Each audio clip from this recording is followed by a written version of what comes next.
Ambil alih ini, ambil alih waktu ini ya Allah. Berfirmanlah dengan berlimpah-limpah, karena kami sudah haus lapar ingin menikmatinya Tuhan. Demi nama Tuhan Yesus Kristus, kita yang siap menikmati dan melakukan firman Tuhan dengan sukacita, kita sama-sama katakan amin. Puji Tuhan. Kau sekali kanan katakan Yesus luar biasa, katakan. Silakan dulu Bapak Ibu Saudara. Terima kasih untuk tim pujian penyembahan yang luar biasa. Haleluya ya. Shalom Bapak Ibu Saudara. Saya percaya Bapak Ibu Saudara saat ini ada dalam keadaan tidak baik-baik, tapi dalam keadaan terbaik. Amin. Haleluya. Katakan kiri kananmu, aku ada dalam keadaan terbaik. Katakan. Ayo katakan. Ucapkan dulu. Kenapa? Karena kita ada di tempat yang paling istimewa, namanya hadirat Allah. Amin. Oke, baiklah Bapak Ibu Saudara yang dikasihi oleh Tuhan Yesus, tema gereja kita saat ini adalah tentang pikiran Kristus. Di dalam warta jemaat kita, di situ ada jelas dikatakan Bapak Ibu Saudara, apa yang kita pikirkan ya, mempengaruhi perasaan, pikiran serta tindakan kita, dan juga akan mempengaruhi nasib kita. Ya, sebagai warga kerajaan Allah, kita memiliki sumber pemikiran yang luar biasa, yaitu firman Allah yang hidup, yaitu Yesus Kristus. Katakan amin. Amin. Saudara, aku berbicara tentang pikiran ini teramat penting, karena ini sesungguhnya merupakan sentral dari kehidupan kita, menjadi pusat dari kehidupan kita, menjadi kompas. Kenapa saya katakan begitu, saudara-saudara? Pikiran kita lah yang menentukan arah kita. Pikiran kita lah yang menentukan, seperti dikatakan di sini, tindakan kita, reaksi kita, respon kita terhadap Tuhan, terhadap sesama, terhadap keadaan. Yang boleh dikatakan amin. Amin. Itulah sebabnya Bapak Ibu Saudara, betapa pentingnya kita kembali merenungkan perihal pikiran, dalam hal ini pikiran Kristus. Saudara yang dikasihi oleh Tuhan Yesus Kristus, mungkin tanpa sadar selama ini kita hidup dalam pikiran yang tercampur aduk. Kadang-kadang pikiran Kristus, kadang-kadang pikiran dunia ini, kadang-kadang pikiran kita.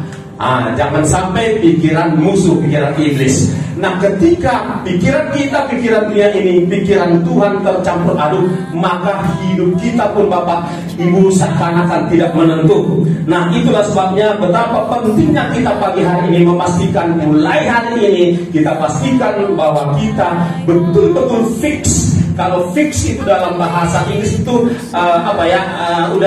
udah nyantol begitu ya, udah nyantol, connect, terpatri ya. Biarkanlah pikiran kita mulai hari ini terpatri dengan pikiran Kristus. Katakan terpatri. Tahu saudara disorder, orang disorder. Jadi disorder dia, lengket dia. Katakan lengket. Iya, karena saudara, kita tidak sadar bahwa kita bertumbuh dengan pikiran-pikiran yang ada di sekitar kita, dengan pikiran-pikiran yang turun dari nenek moyang kita, yang sebahagiannya itu bertentangan dengan firman Tuhan. Pikiran kita dipengaruhi oleh sistem nilai yang ada di dunia ini, saudara-saudara. Sistem nilai di dunia ini, kalau kita nggak jaga pikiran kita connect dengan pikiran Kristus, kalau nggak pikiran kita diisi dengan pikiran Kristus, maka kita akan menerima apa saja sistem nilai, pola pikir dunia ini, di mana seseorang itu berharga kalau merek sepatunya Beli, kan gitu saudara-saudara. Nah, itu pola pikir dunia. Seorang ibu-ibu dianggap berharga dan bergengsi kalau merek tasnya itu Louis Vuitton ya, gitu kan saudara-saudara, dan seterusnya. Seorang yang anggap berharga kalau jam tangannya itu Rolex, kan gitu saudara-saudara. Jam tangan saya bukan Rolex. Bukan berharga. Seorang yang anggap berharga kalau titelnya panjang ya. Seperti titel saya kan panjang nih ya kan, evangelis ya kan, di depan tuh itu saya dapat dari web evangelis PST, bersyukur Tuhan, kan gitu saudara. Jogi Sidak Tuhan SH, itu dapat saya dari USU. MA, itu asli itu dapat saya dari STT. Ditambah lagi MTH, panjangnya luar biasa. Mau benar makin melayani Tuhan. Tidak cukup hanya di situ saudara-saudara. Ada lagi titel saya setara dengan doktor S3, PhD, PhD, Preach Healing Deliverance, bersama dengan Thomas Hayes biasanya. Preach Healing healing, deliverance. Itu kehidupan kami dengan doa ini. Hidup kami adalah preach, healing, deliverance. Berkhotbah, menyembuhkan orang sakit dan membebaskan orang terikat. Titel saya panjang, saudara-saudara. Apakah hidup saya, saya nilai hidup saya berharga dengan titel yang panjang itu? Enggak, saudara-saudara. Haleluya. Jadi hidup kita berharga karena Kristus semata. Katakan Kristus semata. Kristus. Oke lah, itulah dulu pendahuluannya. Supaya kita sungguh-sungguh ya Bapak Ibu Saudara, mulai hari ini betul-betul pikiran kita dipenuhi hanya pikiran Kristus. Nah, saya beri tema Bapak Ibu Saudara, pakailah pikiran Kristus menghadapi tantangan hidup. Kan gitu Saudara. Pakailah, kenakanlah pikiran Kristus menghadapi tantangan hidup. Pikiran Kristus besar ya.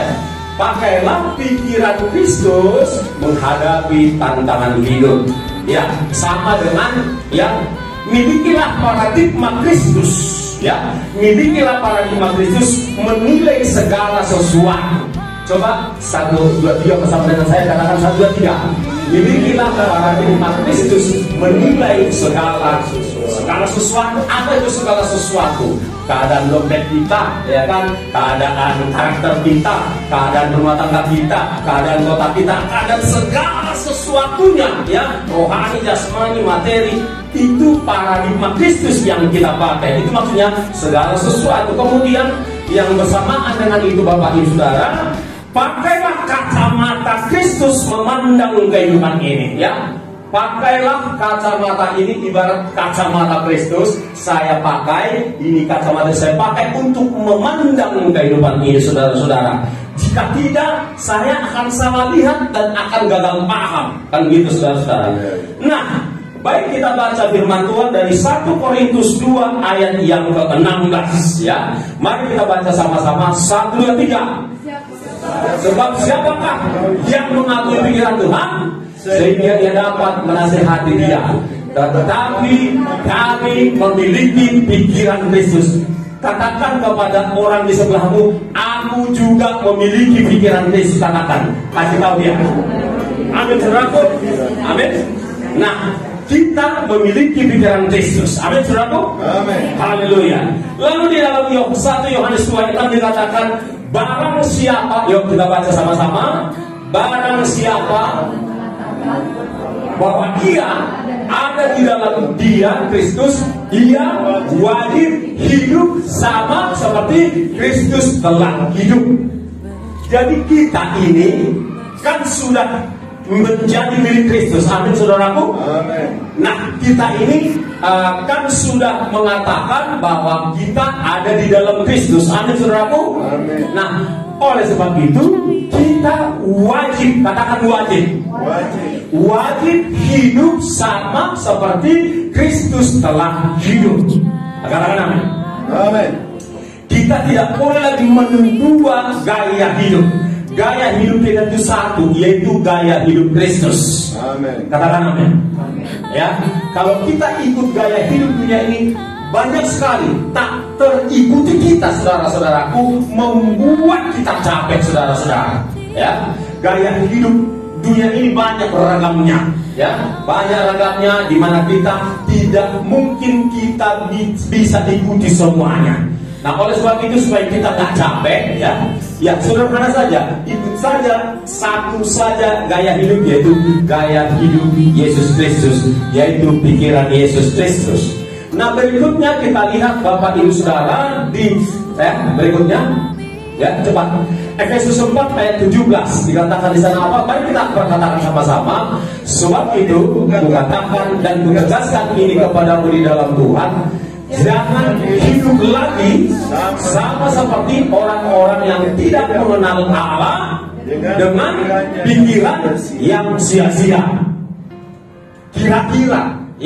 Kira-kira menurut Bapak Ibu Saudara, apa itu pikiran sia-sia? Coba sebut dulu satu, ya. Menurut Ibu, apa itu pikiran yang sia-sia?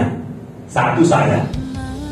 Ini banyak sebetulnya kan gitu, saudara, banyak tanpa sadar. Coba.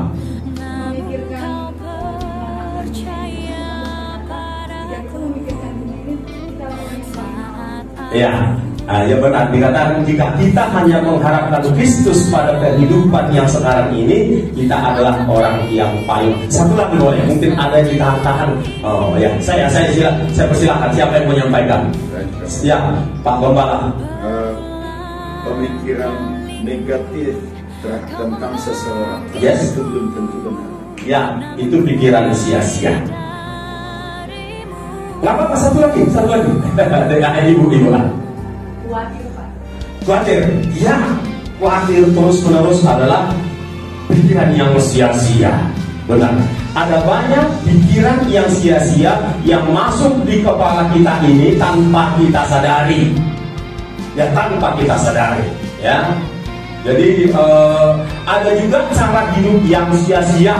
Ya, selain pikiran yang sia-sia, di mana tanpa kita sadari, apalagi hari-hari ini saudaraku, ya, hari-hari ini tontonan kita, apa yang kita tonton di handphone kita, ya kan? Apa yang kita tonton di handphone kita? Ada banyak orang tanpa disadari karena banjirnya, ya, banjirnya informasi di dalam medsos, ya, tak banyak yang menarik menurut pandangan mata manusia. Ya, tidak semuanya juga jahat. Ada juga yang menurut kita baik, ada juga yang tidak bermasalah. Orang sekedar lelucon kok, sekedar ini kok, kata kita. Namun ketika itu yang terlalu banyak kita lihat, maka tergeserlah firman Tuhan, tergeserlah urapan Tuhan, tergeserlah hadirat Tuhan. Di saat hal itu terjadi, di saat pikiran kita sudah dipenuhi dengan apa yang ada di dunia ini melalui medsos, maka kita sesungguhnya sudah menjauh dari Tuhan. Maka kecenderungan kita adalah lemah adanya, ya. Kecenderungan kita itu rapuh. Kecenderungan kita itu saudara-saudara labil, ya.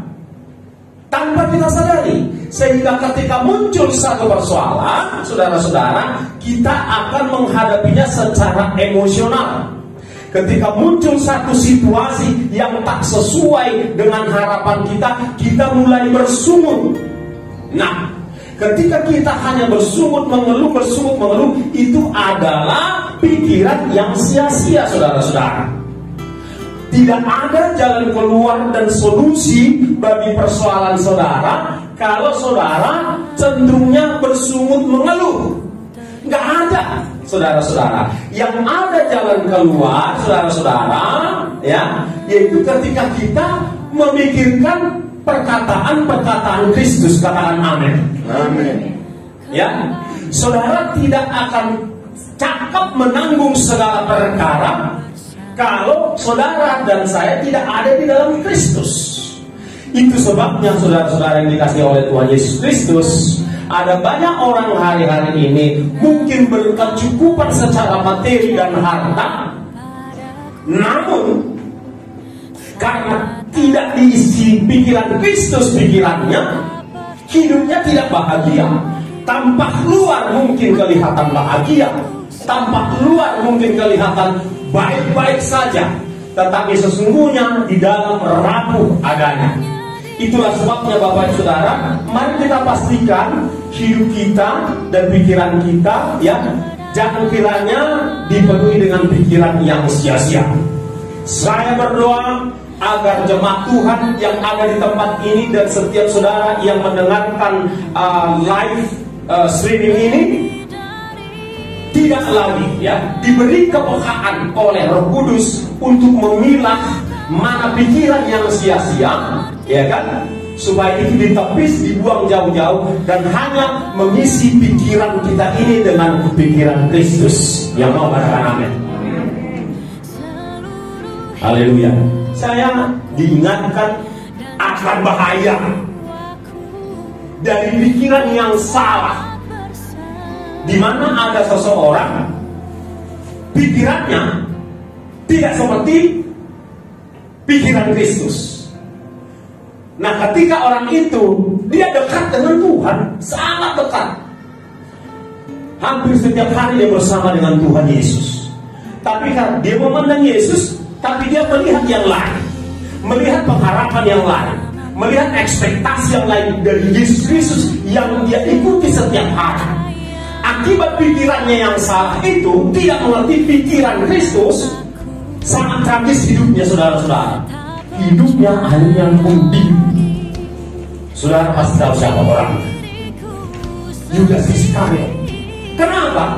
Yesus datang, ini termasuk bangsa Israel sampai hari ini, ya, keliru, gagal paham tentang Kristus Sang Mesias yang sudah datang 2000 tahun yang lampau. Mereka punya pikiran bahwa Mesias datang untuk meruntuhkan dan mengusir penjajahan kekaisaran Romawi.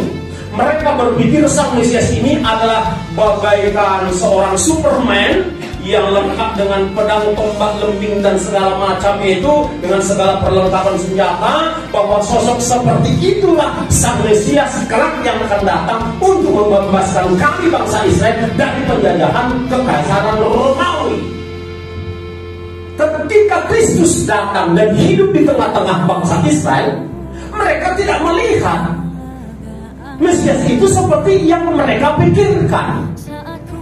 Dan ketika Yudas Iskariot tahu bahwa perjalanan si Mesias ini akan berakhir segera dan tidak kunjung menunjukkan keperkasaannya, tidak kunjung menunjukkan kesaktiannya untuk meruntuhkan kursi dan tahta daripada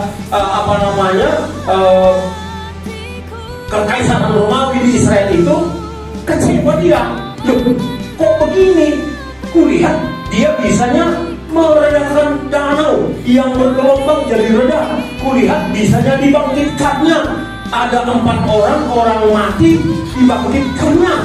Kulihatnya ada 5.000 laki-laki tambah istri, 5.000 tambah anak, minimal 20.000 lebih orang hanya dari 5 roti 2 ikan bisa dibikinnya.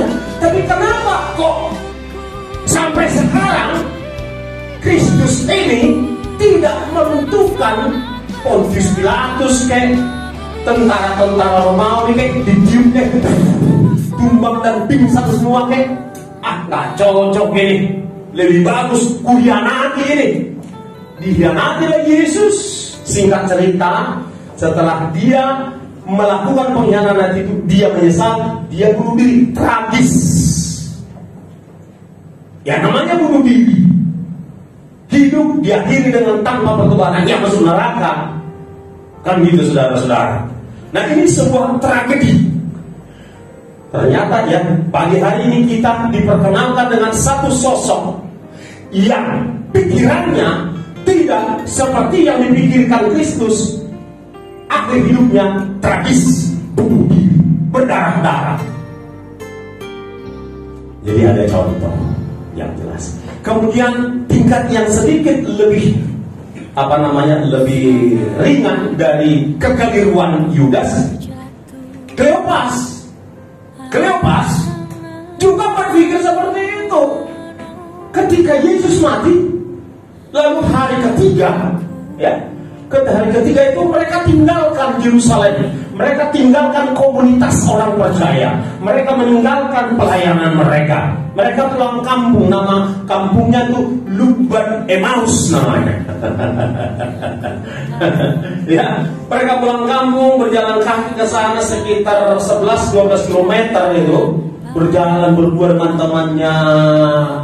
Mereka cerita, saya harapkan dia. Ketika orang ketiga datang berjalan bersama dengan mereka, di mana mata mereka mungkin karena mulai berkaca-kaca dan kabur, tidak bisa mengenal siapa yang sedang berjalan dengan mereka.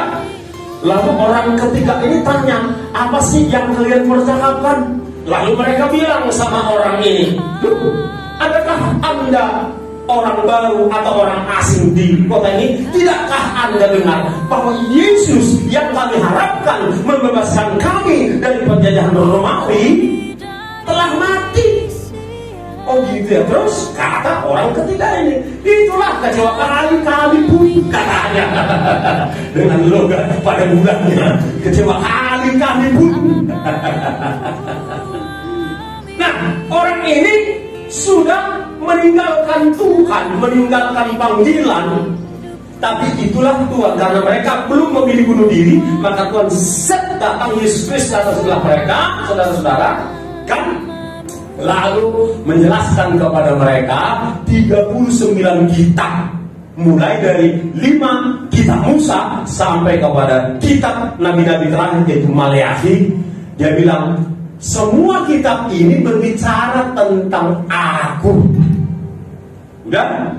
Lalu tiba mereka di rumah, di satu rumah, mereka bersekutu, berfellowship. Begitu selesai berfellowship, Yesus kasih mereka makan roti. Tiba-tiba Yesusnya tidak nampak lagi, saudara-saudara. Baru mereka sadar. Itu masih mending ada kesempatan untuk balik ke jalan yang benar. Katakan amin. Tapi bagaimana kalau saudara mengalami seperti yang dialami oleh Yudas? Katakan dalam hatimu, Daud masih sowoni. Amin. Dijauhkan Tuhan dari seperti itu. Amin. Dan dihani, amin. Gak sama kita itu yang hidup, akhir hidupnya tragis. Nah, inilah betapa pentingnya saudara-saudara berpikiran seperti yang dipikirkan Kristus. Demikian juga dalam kehidupan kita. Pikirkanlah yang hidupmu seperti yang dipikirkan Kristus.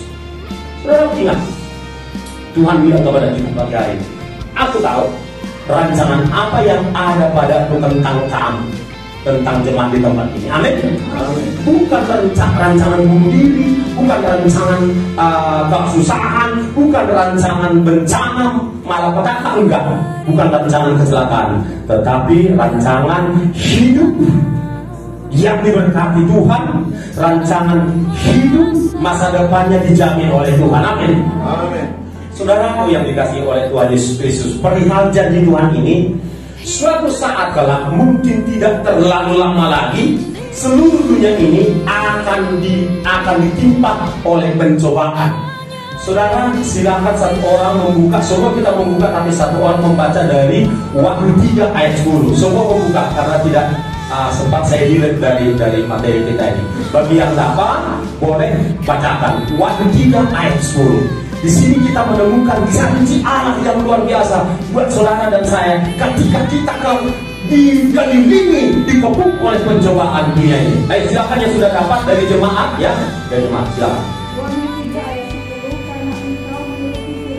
Karena engkau menuruti firman-Ku, katakan karena aku menuruti firman Tuhan. 1, 2, 3. Terus untuk tekun menantikan Kristus. 1, 2, 3. Terus maka Tuhan Yesus pun akan melindungi aku. 1, 2, 3. Dari hari pencobaan yang akan datang atas seluruh dunia untuk mencobai mereka yang diam di bumi. Terima kasih. Ada 7 miliar manusia saat ini hidup di bumi. Dengarkan baik saudaraku, ada 7 miliar. Mungkin kalau beberapa tahun depan akan bertambah tentu itu, tapi make it 7 miliar. 7 miliar ini semuanya ya, termasuk saudara dan saya di dalamnya, kelak akan dilanda oleh pencobaan. It must be happen. Itu akan terjadi. But, tetapi, haleluya, apa janji Tuhan? Orang yang menantikan Kristus, orang yang tetap fixed, ya, fixed itu FIXD, fixed, melekat, terpatri dengan Kristus, akan dilindungi. Amin. Katakan termasuklah aku itu di dalam. Amin. Amin. Itu janji Tuhan. Dan janji Tuhan dengan baik. tidak satu kata pun di dalam Alkitab ini yang tak akan terjadi. Saya ulangi, tidak satu kata pun di dalam Alkitab ini, Perjanjian Lama, Perjanjian Baru, yang tidak akan terjadi. Semua pasti terjadi. Katakan amin. Termasuk janji-janji Tuhan buat orang percaya, buat umatnya yang setia. Katakan amin. Saya akan bagikan lagi. Jadi pencobaan itu bisa pencobaan ekonomi, pencobaan kesehatan, ya, pencobaan bencana alam. Tahukah saudara, kesehatan manusia pun di dunia ini bisa direkayasa oleh kelompok tertentu. Ekonomi sedang direkayasa oleh kelompok tertentu. Mereka punya slogan social engineering. Nanti saudara bisa browsing social engineering. Mereka pecah, mereka urai menjadi beberapa bagian seperti ini. We create problems. Kami menciptakan masalah-masalah. You make reactions. Anda bereaksi. Reaksi ikut mereka atau reaksi menolak mereka. Tapi yang 7 miliar ini bikin reaksi. Lalu yang ketiga, we, ya, you, we find solution, menemukan solusi di UN, United Nations. Saudara tahu apa United Nations? Mereka merekayasa cuaca bisa dengan blue beam technology, dengan HARP technology. Mereka bisa rekayasa. Mereka bisa rekayasa ekonomi, keuangan, dan seterusnya. Ini semua merupakan bagian dari pencobaan-pencobaan yang Alkitab telah nubuatkan. Kabar baik buat saudara dan saya. Haleluya. Berapa banyak yang mau dengar kabar baik? Lambaikan tanganmu. Pandang saya. Katakan, aku akan dilindungi oleh Tuhan. Katakan, Aku akan dilindungi oleh Tuhan. Karena aku bertekun. Mendengarkan firman Tuhan. Melakukannya. Dan mengikuti pikiran Kristus. Katakan amin. One word, satu lagi. Buka dari 2 Samuel 22 ayat 3. Ini jaminan, guarantee, ya. Nanti garansi yang berikutnya saya akan kasih tahu. Apa itu garansi, jaminan. Kita buka dulu dari 2 Samuel 22 ayat yang ketiga. Dan semua kita simpan, ucapkan dan simpan dalam hati, ya. Supaya saudara sungguh-sungguh diteguhkan imanmu. Karena pencobaan itu pasti datang. Lihatlah nilai uang 100.000 kalau saudara belanja ke kedai sudah nggak ada, kecuali Anda belanja ke grosir. Tapi kan capek, grosir minyak ke sini, grosir ikan ke sini, kan capek. Habis juga 100.000 tak dapat, ya, semua yang kita butuhkan. Itu bukti. Oke, mari kita lihat ini jaminan Tuhan lagi. Kalau saudara ketakutan nanti, inilah jaminannya. Saya bacakan buat saudara, simpan dalam hatimu. Allahku, gunung batuku, ini gunung batu ya, satu-satu ya. Gunung batu, gunung yang terbuat dari batu. Gunung Sukui, bayangkan gunung Sukui atau gunung Sibaya itu batu semua. Siapa yang bisa ngomong itu? Tidak bisa, kan begitu. Lebih dari itulah Tuhan kita. Gunung batu, tempat aku berlindung, ya kan? Perisaiku yang menangkis panah api si jahat, yang menangkis serangan sakit penyakit, yang menangkis virus-virus, ya, perisaiku, tanduk keselamatanku, kota bentengku. Nah, sama-sama mengatakan yang berikutnya. 1, 2, 3. Tempat pelarianku. 1, 2, 3. Tempat pelarianku. Saya bukakan sedikit tempat pelarian. Ketika terjadi 2 tahun yang lampau, terjadi sesuatu, ya kan, COVID dan lain sebagainya dengan segala efeknya, ada orang-orang yang mengantisipasinya dengan akal budi pikirannya sendiri, dan mereka melarikan diri, pelarian. Mereka melarikan diri ke tempat tersebut. Nggak usah saya sebutkan. Kalau saya sebut, saudara pasti tahu sekitar mana tempat-tempat pelarian itu.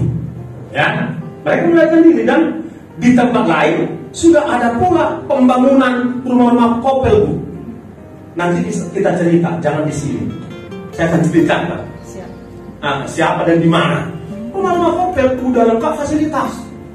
tempat tidur, ayo sekarang udah lengkap fasilitas di sana.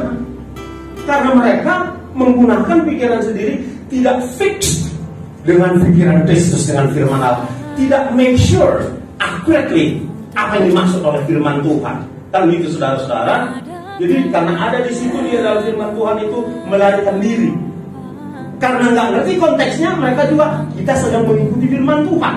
Mereka melarikan diri ke sana dan di sana mereka sengsara, akhirnya bubar. Tapi kalau baik buat saudara dan saya dan semua yang mendengarkan firman Tuhan ini, tempat pelarian kita, katakan Kristus Yesus. Katakan dia maha hadir. Dia ada di segala tempat. Dimanapun aku berada, itu tempat pelarianku. Karena di situ ada Yesus. Di situ ada Kristus. Amin. Ketika saudara dikejar-kejar oleh antikristus suatu saat, kalau kita masih sempat lihat itu, maka ketika kita dikejar, nggak usah takut kemanapun kita lari. Tuhan Yesus bilang sama kita, tak pena. Kita pun bilang, tak pena. Karena kita dibungkus oleh kuasa kemuliaan Allah. Katakan amin. Amin. Gampang, secanggih-canggihnya teknologi yang mereka buat, kata Tuhan Yesus, error semua.